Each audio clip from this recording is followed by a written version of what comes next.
जय श्री लक्ष्मी नारायण भक्तों, आइए जानते हैं एकादशी व्रत का महात्म्य। सूत जी कहने लगे कि ऋषियों, इस व्रत का वृतांत और उत्पत्ति प्राचीन काल में भगवान कृष्ण ने अपने परम भक्त युधिष्ठिर से कही थी। वही सब मैं तुमसे कहता हूँ। एक समय युधिष्ठिर ने भगवान श्री कृष्णचंद्र से पूछा कि हे भगवान, एकादशी का व्रत किस विधि से किया जाता है और उसका क्या फल प्राप्त होता है? उपवास के दिन जो क्रिया की जाती है, आप कृपा करके सब मुझसे कहिए।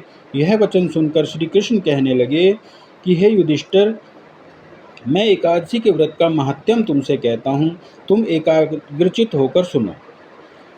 सर्वप्रथम दशमी को सायंकाल में भोजन करके अच्छी तरह से दातून आदि करें, जिससे अन्न का कोई अंश मुंह में न रह जाए। रात्रि को भोजन कदापि न करें, अधिक न बोलें। एकादशी के दिन प्रातः 4 बजे उठकर सबसे प्रथम व्रत का संकल्प करें, जिसकी विधि कहते हैं अपना संवत का नाम लें, उसके बाद वार का नाम लें, उसके बाद अपने गोत्र का नाम लें, उसके बाद अपने नाम का उच्चारण करके ब्राह्मण हो तो शर्मा, क्षत्रिय हो तो वर्मा, वैश्य हो तो गुप्ता और शूद्र हो तो दासो कहें। सकल जन्म जन्मांतर जितानी यानी पापानी तेसा समनार्थ एकादशी व्रत मह करिष्ये, इस तरह से कहें। इसके पश्चात शौच आदि से निर्वत होकर नदी, तालाब, बावड़ी या कुएं पर जाकर मिट्टी आदि लगाकर इस मंत्र को पढ़ते हुए अश्वक्रांते रथक्रांते विष्णुक्रांते वसुंधरे उद्घर्तापि वरोहेन कृष्णेन सतबाहुना मृतिके हर में पाप यन्मया पुरुषंचितम त्वया तेन पापेन गच्छामि परमागति। शुद्ध जल से स्नान करें। व्रत करने वाला चोर, पाखंडी, परस्त्रीगामी, निंदक, मिथ्याभाषी तथा किसी प्रकार के पापी मनुष्य से बात न करे। स्नान के पश्चात धूप, दीप, नैवेद्य आदि 16 चीज़ों से भगवान का पूजन करे और रात को दीप दान करे। ये सब कर्म भक्ति और श्रद्धा युक्त होकर करें। रात्रि को सोना व प्रसंग नहीं करना चाहिए। सारी रात्रि भजन कीर्तन आदि करना चाहिए और जो कुछ पहले जाने अनजाने में पाप किए हों उनकी क्षमा मांगनी चाहिए। धर्मात्मा पुरुषों को कृष्ण पक्ष या शुक्ल पक्ष दोनों एकादशियों को समान समझना चाहिए।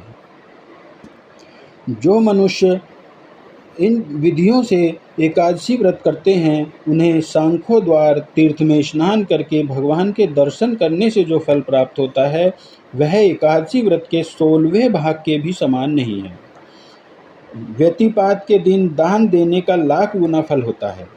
संक्रांति से 4 लाख गुना तथा सूर्य चंद्र ग्रहण में स्नान दान करने से जो फल प्राप्त होता है, वही पुण्य एकादशी के दिन व्रत करने से प्राप्त होता है।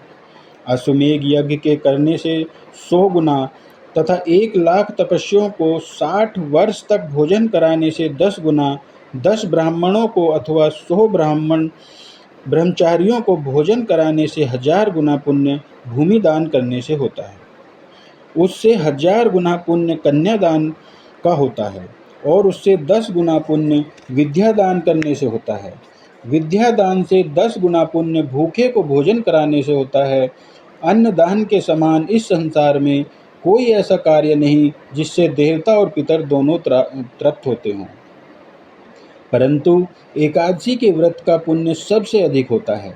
1000 यज्ञों से भी अधिक इसका फल होता है। एकादशी के व्रत का प्रभाव देवताओं को भी दुर्लभ है। रात्रि को भोजन करने वाले को उपवास का आधा फल मिलता है और दिन में एक बार भोजन करने वाले को उसका आधा फल मिलता है, परंतु निर्जल व्रत रखने वाले का महात्म्य तो देवता भी वर्णन नहीं कर सकते। तो देखा भक्तों आपने, ये है एकादशी व्रत करने का महत्व। एकादशी व्रत से बड़ा कोई व्रत नहीं है। आप निष्ठा, प्रेम, भक्ति और श्रद्धा से इस व्रत को कीजिए। आपके पास सामग्री ना हो कोई बात नहीं, आपके पास कुछ भी ना हो कोई बात नहीं, लेकिन आपके अंदर भाव भक्ति हो। आप अपनी भाव और भक्ति से सिर्फ एक बार भगवान के चरणों में अगर अपने 2 अश्रु बहा देंगे, तो भगवान उससे इतने संतुष्ट होते हैं कि आपको पूरी पृथ्वी दान करने से भी संतुष्ट नहीं होते। भगवान भक्तों आपका भाव और श्रद्धा भक्ति चाहते हैं, कोई सामग्री नहीं चाहते। इसलिए भक्तों आप भाव और भक्ति से श्रद्धा से भगवान को प्रसन्न कीजिए। जय भगवान श्री हरि वासुदेव की जय। जय श्री लक्ष्मी नारायण।